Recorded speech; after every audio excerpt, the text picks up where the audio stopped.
Well, it's a joy to be with you. It's humbling just to be here, to be invited to talk with you about these things, and I appreciate you being in this session.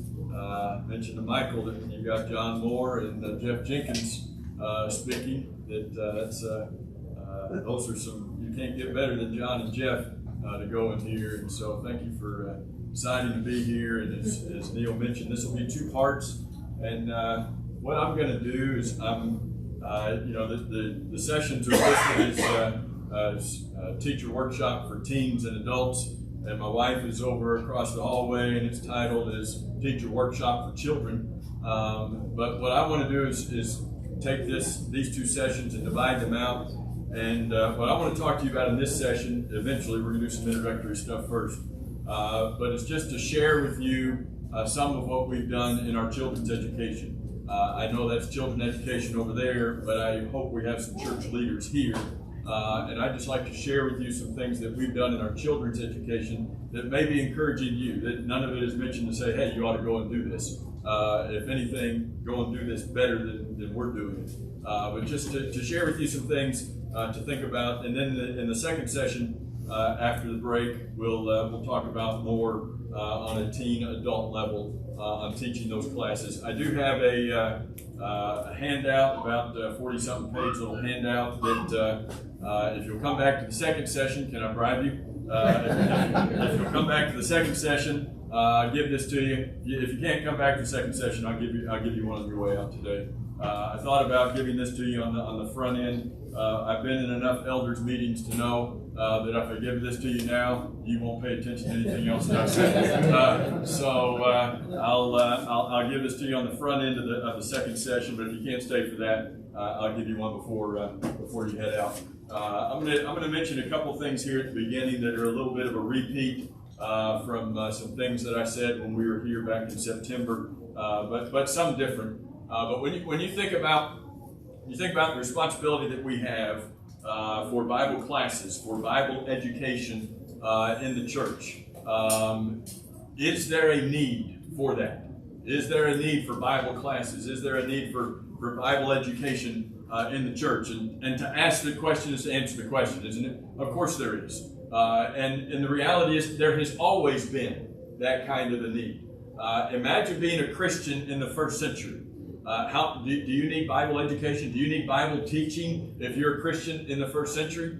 Can you imagine being there on Sunday in Thessalonica when you're just there for worship on Sunday in Thessalonica as a New Testament Christian, and they walk in and say, we've got a letter from the Apostle Paul. Hello, stop everything, let's read it. That's Bible education. That's a Bible class. And in fact, you get to the end of 1 Thessalonians chapter 5, and that's exactly what Paul told them to do. Make sure you read this to all the brethren. You read the letter to Colossae. You get to the end of the Colossian letter. What does it say? Make sure you read this to the brethren. And by the way, make sure you share it with the church in Laodicea. Make sure you get the letter from Laodicea. What is that? That's sharing Bible curriculum, right? I mean, we think about them as epistles, and they are, but they were learning them for the first time. They're getting information that Paul had taught them, but now they have it in written form, and we can carry this with us. We can continue to learn from it. So there's always been a need for Bible education. But you look around today, is there a need for Bible teaching today? You look at our society. You look at the crime rate in our society. Do we need Bible education? You look at the immorality that is all around us. Do we need Bible classes today? Do we need our children and our teenagers, our adults being taught the Bible? You know, again, to ask all of these questions is to answer it. And while we think about our society and we think about sin and immorality being on the rise, statistics say that church attendance is not on the rise. Do we need Bible teaching today to help folks to understand the beauty of being a New Testament Christian? You look at our schools today.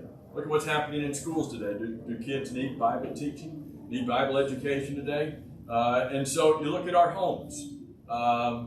We're facing an interesting situation down in West Palm Beach, and we're much different than anything you're going to find in a lot of places for a number of reasons. But Our youth group now is smaller than it has been in my history in that congregation. I've been there for 50 years. The youth group is smaller than it's been in those 50 years. The makeup of our youth group, from the little kids all the way through our high school, the makeup of our youth group, of just our youth right now, there are more kids, a lot more kids from broken homes and divided homes than there are from homes with mom and dad, their mom and dad. In fact, kids in our church, the kids who are actually in a home with their mom and their dad who are still married to each other, maybe 20% of our kids right now. That might surprise you, maybe it doesn't. But that's what we're facing in some congregations. Do our kids need to learn the Bible? I mean, so when we're talking about Bible classes in these two sessions, when we're having this teacher workshop, I want you to think about, is there still a need for this? And the Bible shouts that there is, and what's going on around us today shouts that there is a great need for this. And the fact that we have the scriptures today, the same scriptures that man has had for all of these centuries, that we can go to, that we can continue to feast upon, that we can continue to teach. The same scriptures that Paul said that faith comes by hearing and hearing by the word of God is still the same way it works today. We need to get into the book that creates faith. We need to get into the book that purifies hearts. We need to get into the book that sanctifies us and sets us apart for service to God. We need to get into the book that changes us and transforms us by the renewing of our minds. We need to get into the book that feeds us and nourishes us. And we need to teach it to our kids, to our teenagers, and to our adults. So as we begin today, I want you to be reminded and maybe walk out of here even more determined. We need this. There's a lot of things going on in churches today, and I know there's a lot of things where we're evaluating, and we need to evaluate things. Say, well, do we really need this thing? Do we really need this? Do we really need this? When it comes to Bible classes, guys, we really need them. And I hate to say now more than ever, but we really need them. Now, for all things, we need to ask the question, is there any Bible authority for these things? Now, just because we've always had Bible classes, does that mean that we've got Bible authority? Well, obviously, we have Bible authority for it. You go back into the Old Testament. Did they have Bible classes in the Old Testament? How often do you read about Exodus chapter 35? I know it's a special situation there at Mount Sinai, but it says that Moses gathered all of Israel before him, and he told them what the Lord had said. You read the book of Deuteronomy, and Deuteronomy chapter 1 and verse 1 begins this book of sermons by saying Moses gathered all of Israel before him. What are we going to have? We're going to have a Bible class. We're going to have some Bible teaching, some Bible preaching.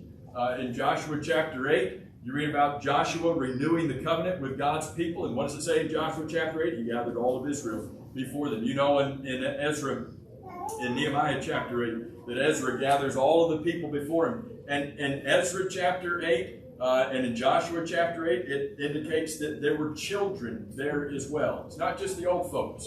It's not that they had, left the children at home. They didn't leave the children with a babysitter. All of the children are gathered there with mom and dad to hear what thus saith the Lord on that. So you've got this in the Old Testament. You've got it in the life of Jesus. Did Jesus teach any Bible classes? Sometimes it was to a big, large crowd, right? In Matthew chapter 5. Sometimes it was inside somebody's home, like in Mark chapter 2. Sometimes it was sitting in the synagogue, like in Luke chapter 4. As it says, that was his custom there in the synagogue. You remember when they came to arrest Jesus, what he told them? I was daily with you in the temple teaching you. Jesus taught classes. Jesus taught Scripture. And so when you talk about is there authority for it, it's all over the New Testament. You've got it throughout the book of Acts and into the epistles. They continued steadfastly in what? The apostles' doctrine, in the teaching. They were determined to teach as much as they could to instruct. In fact, isn't that what 2 Timothy chapter 3 says about Scripture? All Scripture is given by the inspiration of God and is profitable. What's it profitable for? For doctrine, for teaching, for correction, for instruction in righteousness. And so we have obviously much authority that says, okay, we need Bible classes. We need as many Bible classes as we can have. And so as you think about the need for it, as we talked about in this first point, as you think about the authority for it here, and by the way, as you think about it, we see certain teachers and certain students identified. 1 Timothy chapter 2, you know the verse. 1 Timothy chapter 2 says, I do not permit, verse 12, I do not permit a woman to teach over or to exercise authority over a man, but to be in silence. We use that passage a lot, and we need to talk about the role of women. Does that mean a woman cannot teach? Absolutely not. Let's not use that verse to say she cannot teach. She does not have authority to teach over a man or to exercise authority over a man, but do we need women teaching? Do the women have authority to teach? Obviously they do. You think about Titus chapter 2 of older women teaching younger women. You think about the responsibilities, and obviously women are some of the most adept teachers that we have in the church, especially in teaching other women, teaching children, and so obviously there is authority for that. So as we think about the need, as we think about the authority, what I want you to think about it is, as we go into it, I want to share some stuff that we've done in our children's education a little bit, is just to think about that Bible classes are an expedient in our work in the church. All expedients, they've got to be authorized. Just because you say something is an expedient doesn't mean you can just do whatever you want with it. That's obviously not the case.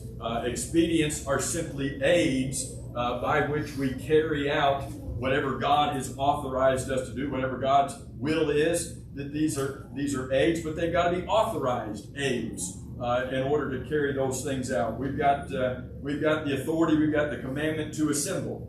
Well, can we assemble inside of a multi-purpose room? Can we assemble inside an auditorium? Can we put Jeff Jenkins out in the tent? Are there options here? If you're in South Florida, can you go over to the beach and have a class over there? Well, perhaps if there's not a whole lot of people over there without much clothes on, but there's options for you. But what are you doing? You're fulfilling the responsibility to assemble. When we're commanded to sing, well, do we have to use a songbook? Well, what about PowerPoint? Well, what if we just got our phones out and used an app and just shared a song there? Well, as long as we're fulfilling the command to sing, then the expedients by which we do it, they need to be authorized, but those are just aids by which we are fulfilling the authorized command. So, same thing in teaching. And so I want you to think about the matter of teaching, and I don't know if this is the case where you are. I suspect that it is. That probably you have Bible classes at your congregation. You have them at the same time that you've always had them since the inception of Bible classes. And they are for the same length of time. They're maybe in the same classrooms, the same division of it. And because once we get something going, we just go with it, right? Well, if it's an expedient, and it is, can we back away and say, is this doing the very best that we can do? Is there something that we could do different with this expedient to make it better? Why are we not using overhead projectors anymore? And maybe we are. I had an elder, and his nickname was Overhead Joe. He could not do anything without it. He couldn't extend a Wednesday night invitation without an overhead projector. I'm serious. I'm not even joking about that. And we wouldn't let him do weddings because we were concerned he was going to walk in with an overhead projector. But why aren't we? Why have we moved up? Because with certain things we advanced in certain ways. Now, what about the Bible classes? You think about the day. Right? Do you have to have it on a certain day? We meet on Wednesday nights. Do you know congregations? Maybe you. Congregations meet on Tuesday night instead of Wednesday night, Thursday night. Does the day matter? So we can move the day. When did the early church meet? They met every day. So we can just pick a day, right? Could we pick multiple? Could we do Tuesday and Thursday? Oh boy, David, you're pressing the issue. We can't even get people out one night. But the point is, what's best for our congregation? Why are some congregations meeting on Tuesday and not on Wednesday? Because they found out that Tuesday worked better for them than Wednesday. Well, boy, they're kind of going down a path. Why are they going down a certain path? If they determine that it's better for our congregation to meet on Tuesday than it is on Wednesday, if that's just an expedient, we can teach the Bible better on Tuesdays than we can on Wednesday. Well, let's teach it on Tuesdays. What about the time? There's some congregations, most congregations have Bible classes on Sunday mornings. There's some congregations that have Bible classes on Sunday nights instead. Well, what is that? Are they just more progressive? No, some of these congregations have found out we will get more of our kids, families will bring them out better in the evenings than well, okay, well that may not work in every place. But you think about the day, you think about the time, you think about the format, and is that adjustable in the format? You think about the schedule. I'm going to talk to you in a minute about this, but do you have to have 13-week quarters? What if you didn't use 13-week quarters? It'd blow some people's minds. But what if you find another system that works better for your congregation than 13-week quarters? So what I'm trying to do is just to get you to look at all angles of your Bible class program and say, are we doing the very best that we can do to teach the Bible to our children, to our teens, to our adults, and what could we do differently? What could we do better in order to do this? So I want to share with you, we've got 23 and a half minutes here. I want to share with you a little bit about what we've done in our children's education program. We call it Stepping into the Bible. This is something that is specifically, this is for age 3 through grade 5. Okay, so we've got our cradle roll class, we've got our toddler class, and that's separate from this. This starts from age 3, goes up through grade 5, and that's what I'm going to talk to you about for the next 23 and a half minutes. And back in, and I'm just going to put this up here just to kind of give you a time frame. It was back in December of 2009 where a group of us got together and we just started dreaming a little bit about our children's education program. And we started working on it. And the only reason I'm not even talking about all this, I just want you to see that it was 10 years later that we finished it. We talked for years about writing our own children's education program. And maybe we talked for decades about doing it. But we were scared to death about doing it. No way, it takes too much time, too much talent, too much money, too much this, too much that. No way we can do it. Well, we were working with, again, we could not find a curriculum that we felt fit us. We're in South Florida, and that doesn't mean a whole lot, and that's not an excuse. But there were certain curriculums, they had good material, but there were parts that was like, well, that doesn't really fit us. Well, I'm not talking scripture. I'm not talking about making sure we're teaching sound doctrine. I hope that's understood. But so we just had a hodgepodge of different curriculums that we had pulled together for our kids' classes. And so the more we saw that, we said, we need something that's more consistent. We need something that fits us a little bit more.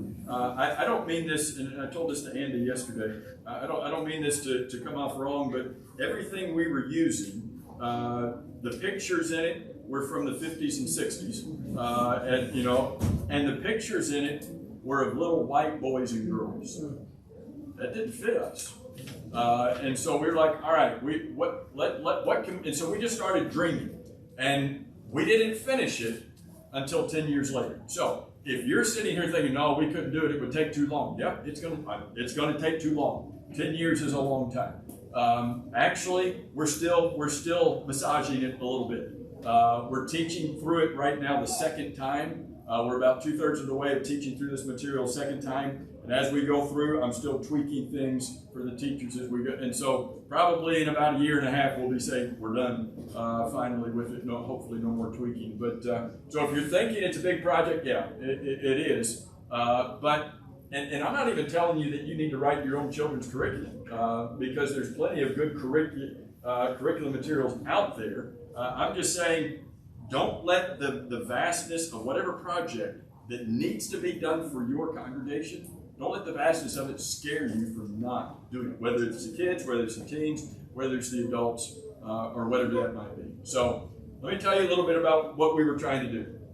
And all of this is going to be in the handout that I'm going to give you. But we just sat down and we just started dreaming. And we said, all right, if we could envision our own children's curriculum, what would we want? Well, we would want, obviously, a program that's focused on the Bible. On the Bible, we're only going to teach the Bible. We want a complete program, not something that's pulled together from various sources, something that is complete, that has a consistent format and direction. Some teachers might get In the old days, they might get from us a curriculum from this company, and then the next time they teach, they might get, oh, this one looks different, it's not the same. And so we wanted some consistency in what we were giving our teachers. We wanted something that was reusable, that could work now, but it would work 10 years from now, would work 20 years from now. We wanted something that would engage the parents, get the parents more involved with their kids and what the kids were learning.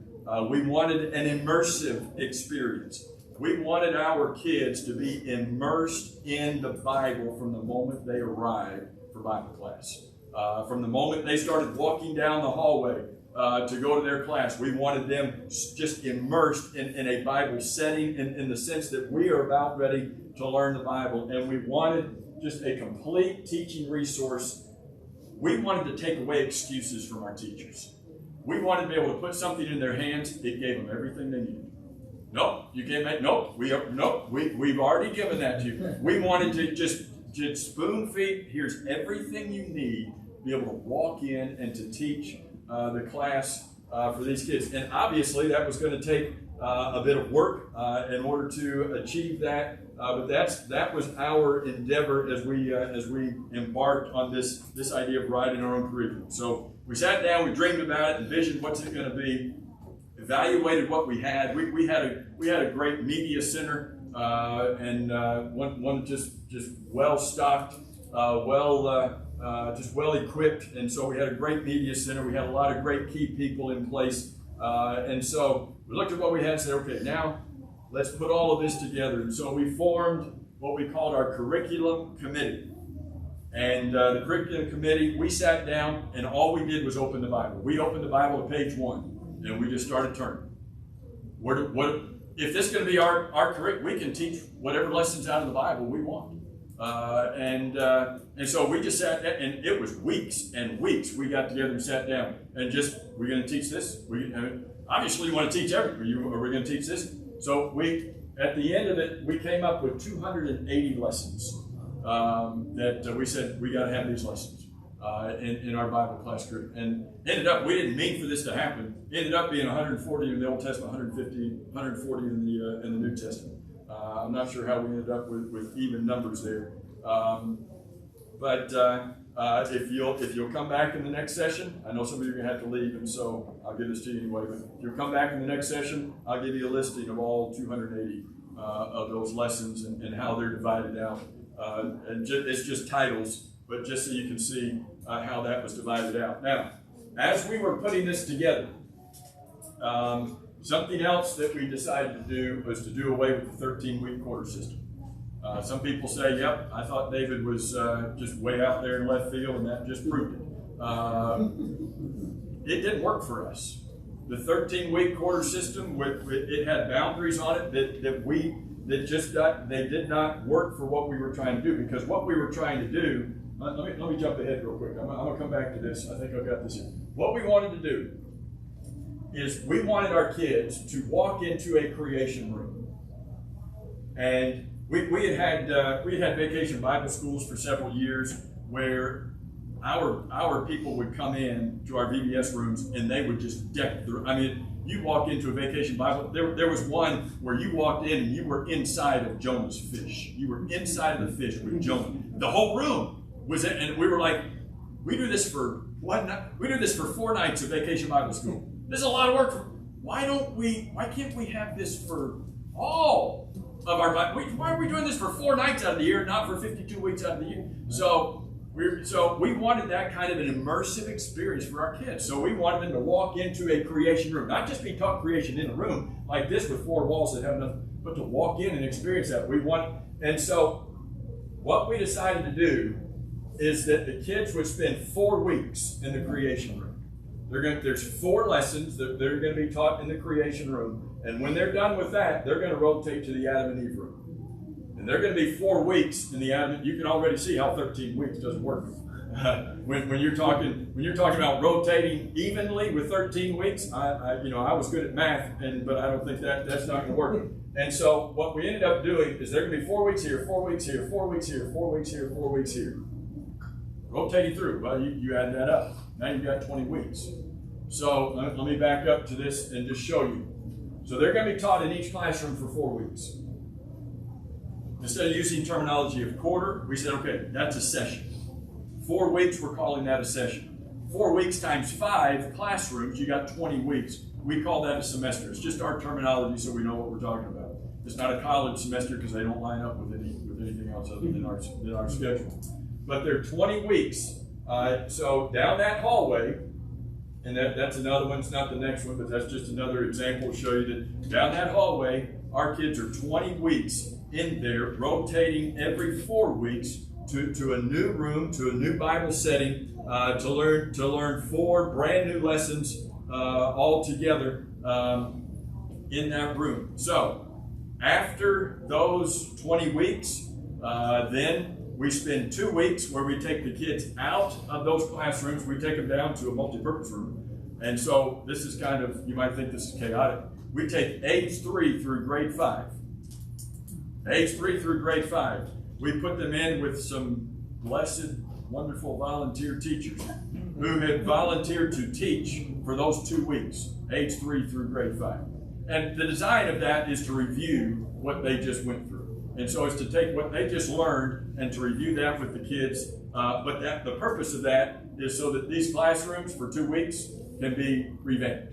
So in 2 weeks, the decorators come in, take everything out of those classrooms, put brand new stuff back in. So curriculum committee wrote 280 lessons. Here's the classroom committee. And so the classroom committee, their job was once the curriculum was written, they would go through the curriculum, read the lesson plans. Okay, that's what this room is about. And then they would go about figuring out how are we going to decorate this room, creation. How are we going to decorate this room, 10 Commandments, whatever it was. How are we going to make this room be an immersive experience for these kids in this particular area? We had a hallway committee.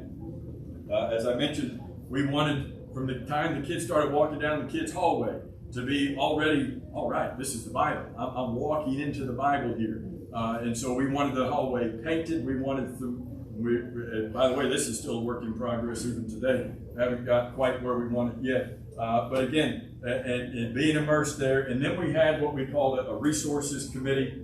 I know I'm flying through this. I'm just trying to give you a picture of it. We had a resources committee. Their job was twofold. One, their job was to collect whatever teaching visual aids would be needed for those Bible lessons. Now, most churches are going to have visual, they're going to have the flannel graph, they're going to have, the Barbie wearing, the cloak, or whatever it might be. But we wanted to make sure that for the 280 lessons, remember 280 lessons, they're being written, they're given to the classroom committee, go and create, it would be 80 classrooms that they would end up creating over this series. So they were in charge of decorating 80 different classrooms. And then the resource committee, they're in charge of pulling together all of the visual aids that the teachers would need, the props that the teachers would need to be able to teach whatever these lessons are. So that was part 1 of the resource committee. Part 2 is the handwork, the coloring pages, the worksheets. When we had a media center that probably had 300 or 400. You know what I'm talking about? These books, the Bible coloring books, the Bible quiz books, the Bible worksheets, the Bible dot-to-dots, the Bible crossword puzzles, all of it. So in the old days, our teachers would just come and stand in front of this shelf and look at 300 or 400 of these, and they're like, okay, pull this one out, flip. And they just flip. Well, I might find something, I might not, that fits my class. And so this committee's job was to go through all of these books, pull out every possible thing in these books that would fit one of the 280 lessons. We got permission from publishers to just take it and to put it into our binders. We're not selling that, but it was just, can we just take what you have and just put a copy in here so that our teachers, they don't have to stand in front of that shelf anymore.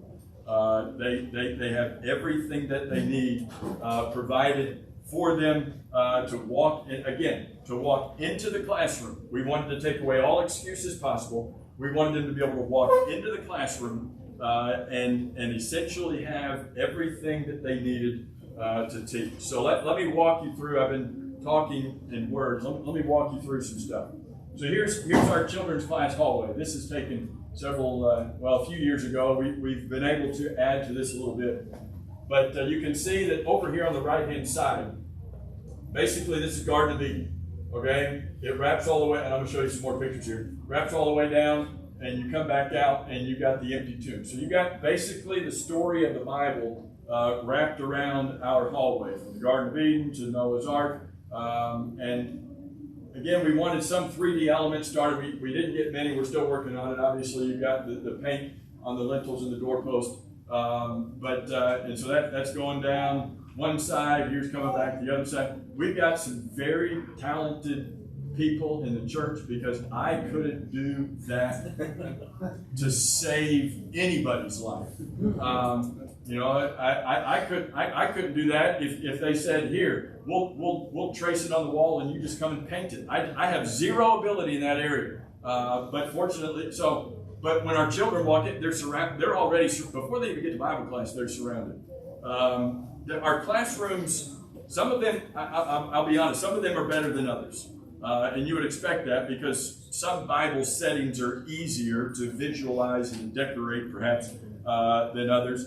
But what our committee started doing is our classrooms, we've got 10-foot ceilings, about 17-foot walls. And so they found material that was 10 feet by 10 feet. I don't even know where they found it. It's like almost like a burlap material. But it's a cloth, and so they started purchasing this, and then so they get 10 feet high, and they would splice together the 17-foot sections and the 15-foot sections, and they just started painting Bible scenes. And so when you walk in these rooms now, it's not white walls that they say. We have covered the rooms, at least the walls, with some of them are generic, like this one. I don't know if this was garden, or I think this was just, so some of them are just like landscape scenes. Some of them are more specific. This was actually painted on the wall. It wasn't one of the canvases. They just went in the room and they painted this map on the wall. Some of them are more specific to the particular, but again, you see 10 foot all the way covering the wall. And so, some 3D elements, some different things that they're trying to bring into the room to help create it. The chariot was one of my favorite. They take the kids, for rides. They haven't taken the preacher for a ride yet, but they take, and so again, there's a whole lot of these kind of things that they'll put in the classroom. The bulletin board is, I don't know if your teachers create bulletin boards. We create the bulletin board for them. The teachers don't even have to create a bulletin board. And so but during this is one semester here, you'll note the same sessions that were on that class layout a little bit ago. So in every one of these 5 classrooms, they have the same bulletin board. Here's what we wanted, at least the older kids to be able to visualize. We wanted the older kids to be able to visualize, where does stuff fit in the Bible? A 4-year-old's not going to get any concept of chronology or where stuff fits. But at least for the older kids, we want to see, where does stuff fit? So this is in the creation room, and I know that because there's a foot here, but there's also some brackets here. And so they'll be in the creation room, and the teacher will say, okay, today we're learning this lesson. Next week we'll learn this lesson. But some of the other classes would be, you remember when you were learning about Adam and Eve? And so they're able to go here, and these same images from Sweet Publishing, we use them on other things, so the image kind of ties in. So these are the 4 lessons they're going to be taught in that room. These are the 4 lessons, at least the visual image that's going to be taught there in the room. So, Media Center, these are I talked to you about the props, visual aids. These are the bins. So every room has a bin. This is the Samuel room, Judges room. Every room has a bin. Some of them have more than one bin that have all of the teaching material. So when that semester comes up, our resources committee comes in here, they grab the box out, they go and put it in the classroom. The teacher's ready to go. She has what is, now she can add to it, obviously, but at least from our resources committee, they've got what they need. We had a Joann's Fabric going out of business, and so we went and bought their racks, because those big wall murals, how are you going to store 80 times 4 of those things? Whatever that, so we bought Joann Fabric stuff. This is that wall or those shelves of coloring books and things that our teachers would stain with glaze. What we did with some of them, you can see they have binders on. We just cut the spine off of them and ran them through the scanner. Then you've got digital, and again, did that with publisher permission, just to be able to use. Now, let me talk about that. Okay, here we go. I didn't bring one of these. Tracy has one of these over in the children's classroom. The teacher's binder. We said we wanted to give the teachers everything they needed. And so, which one's this? Creation. So if I'm a teacher in the creation room, I'm going to teach for 4 weeks. I have 4 lessons inside of the creation room. So we have this large, oversized binder that has the 4 lesson plans inside of the binder. It has their instructions that are given to them. Has the handwork already in there. I think maybe I've got just a picture here. We've already got the handwork that we think they will need. They can add to it, but we've gone through all of these books.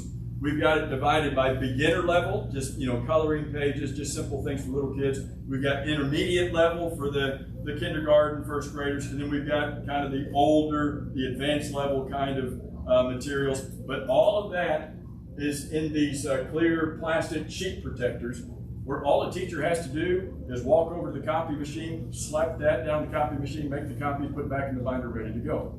Better than that, our teachers don't even have to do that. We've got volunteers now on Sundays and Wednesdays. Just go to the teacher and say, give me what you need, I'll go make the copies and bring it back to you. But everything's in the binder. They essentially do not have to go anywhere else. We also have a songbook in the binder, something that we have printed that just has the lyrics of the song, and we still have a flash drive. We've uploaded them, but for some people, we still put a flash drive in there where we had a group of people that sang the songs that are in the songbook. Some teachers don't know the kids' songs, little kids' songs. Some of them, like my wife, were from other places where they didn't sing them right. Did you know there's different versions of the Noah song? I didn't know that. I grew up singing it right. She grew up singing it wrong. She didn't even know she was singing it wrong. And we joke about that a lot. But and so we had a group of people that got together and they sang these songs, the children's songs. They're all in the book. So the teacher can see the book. She can listen to the song if she doesn't know it. So they go in and sing it together in the children's class. So. Real quick, I'm almost out of time. This is in your handout today. The handout I'm going to give to those of you who come back, especially the second session, I'm giving you one sample of a lesson plan. Again, I know I'm flying through this. Every lesson plan has 4 pages to it. And so our curriculum committee wrote, 280 lessons, 4 pages. But essentially, they wrote the first 2 pages. This is what we call, the first page of the curriculum is what we call our take-home sheet. This is what every kid goes home with.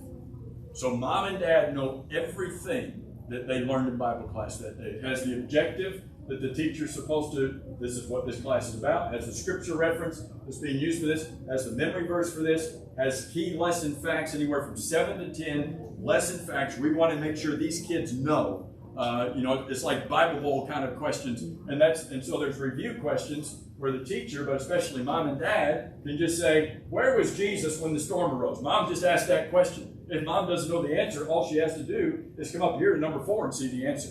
But they walk home with the take-home sheet, every kid. Mom and dad know what was learned. They can take it and review it with their kid. They can take it and have some of them use it for family devotionals during the week. But this is essentially the information. Now, the curriculum committee also wrote the second page is just a narrative, kind of a summary, a paraphrase of the Bible story itself, so the teacher kind of gets those key facts, but embedded into a narrative. Most of the teachers don't read this, but it kind of gives them an understanding. Here's how I need to embed these things. The main thing I want to show here is that we give discussion questions for the 4th and 5th graders. Because, let me answer a question somebody's going to have. And I'm not going to have time for questions. But we wrote this, remember, age 3 through grade 5. We didn't write an age 3 and 4 level. We didn't write a grade 4 and 5 level. We wrote one lesson plan. And our teachers and our teacher training they're equipped in a way, and they've done this very well in the last 7 years. They adapted to whatever age level they're teaching. And so we don't have it for different levels, but for the older kids, we do provide the discussion questions so that the teacher can use open-ended questions to get them to have more application. And then we have suggested, the last page of the lesson plan is just suggested songs. Here's some songs in the songbook and on the flash drive that we think would work well with this particular lesson. This is my last slide, so let me just throw all of this up here. 16 semesters, 280 lessons. Inside 16 semesters, every semester lasts 20 weeks with five different classrooms. They stay in each classroom for 4 weeks, or stay in each classroom for 4 weeks, rotate through all 5. Lasts for 22 weeks in between, where they change out the classroom, the kids are in another room, they start another semester. So there's 16 semesters, 8 of them in the Old Testament, 8 of them in the New Testament. The last semester of the Old and the last semester of the New is actually just a review of the Old and a review of the New. And so that's what we've done. I know I've tried to cover a lot of material. I'm out of time. Are there any, just quick, let me add this. We ran with this for about a year. With the kids, grades 5 and under, they were all under this new timing system, this new semester system. We kept junior high, senior high, and adults still on the quarter system. We did that for almost a year. It was way confusing because parents were like, oh, I'm starting new classes. Kids were like, I'm not starting new classes. Kids be like, I'm starting a new class. No, I'm not. I'm still in. So, but we also had some of our men teaching grades 4 and 5, and some of our same men teaching junior high class. And it was like, wait a minute, those schedules don't work together. And so after about a year, we said, okay, we're getting rid of the quarter system for junior high, senior high, and adults too. So we scrubbed that. Our junior high, senior high, and adults are now on the 20-week semester system. We don't rotate classes every 4 weeks. That would be not fun. But we have 20-week semesters. We divide it for the adults and the teens into 10-week sessions. So 20 weeks is divided into 10 weeks. Most of what we used to teach in a 13-week quarter, we now teach in 10 weeks.